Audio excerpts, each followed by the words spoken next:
তাকে ধর্ষণ করার পর বাড়িতে আবার যাচ্ছিল, যাওয়ার পথে অসুস্থ হয়ে পড়ে বা 1টা থেকে 2টার মধ্যে আমার মেয়ের এই ধর্ষণের কথা আমি জানতে পারি।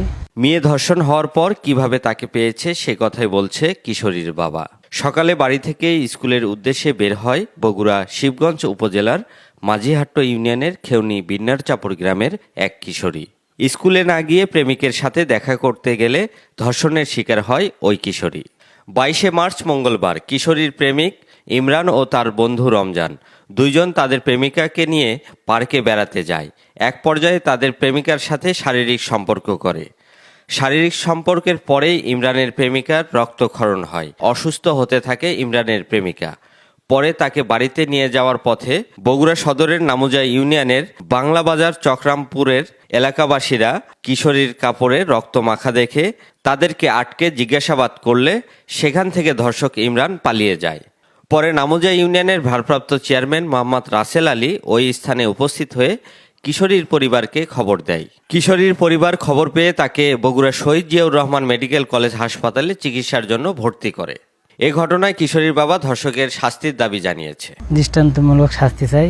পিন্টুর ছেলে অভিযুক্ত ইমরান, তার দাদা নামুজা ইউনিয়নের 1 নম্বর ওয়ার্ড বিএনপির সভাপতি। তার বন্ধু রমজান, তারা দুজনেই বগুড়া সদরের নামুজা ভান্ডারীপাড়া গ্রামের বাসিন্দা। এ তথ্য নিশ্চিত করেছে নামুজা ইউনিয়নের ভারপ্রাপ্ত চেয়ারম্যান। শারীরিক সম্পর্ক হয় এইটুকু আমি জানি আর কি। 2টা ছেলে 2টা মেয়ে, আর একটা ছেলে একটা মেয়ে ছিল। তাদের অভিযোগ এরকম ওই শারীরিক সম্পর্ক করছে। ছেলের মাকে খবর ধরলো, মা গেছিল, বাবা তো বাইরে থাকে, দেশের বাইরে থাকে। হ্যাঁ, আর একজনের ছেলের নাম হচ্ছে রমজান, মেয়ে ওটা ছিল হচ্ছে আপনার ওই নামগুলো চক্রামপুর। ইমরান নামে ছেলেটার দাদা ওয়ার্ড বিএনপি সভাপতি। বগুড়া সদর থানার পুলিশ আসামি ধরতে কাজ শুরু করেছে। যে দিক থেকে এই ঘটনার সূত্রপাত হয়েছে, এটা অত্র থানার ফুলবাড়ি এলাকায়।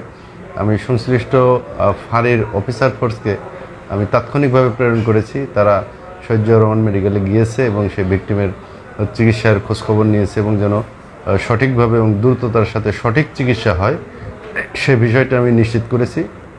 এবং ইতিমধ্যেই আমরা আসামির নাম, ঠিকানা, তার ডিটেলস পেয়েছি। তাকে গ্রেপ্তারের জন্য আমরা অভিযান পরিচালনা করছি। আসামিকে বিজ্ঞ আদালতে প্রেরণ করে বিচারের মুখোমুখি করা হয় এবং বিচার নিশ্চিত করা যায় এ বিষয়টা আমরা নিশ্চিত করার জন্য সার্বিক পুলিশি কার্যক্রম পরিচালনা করছি।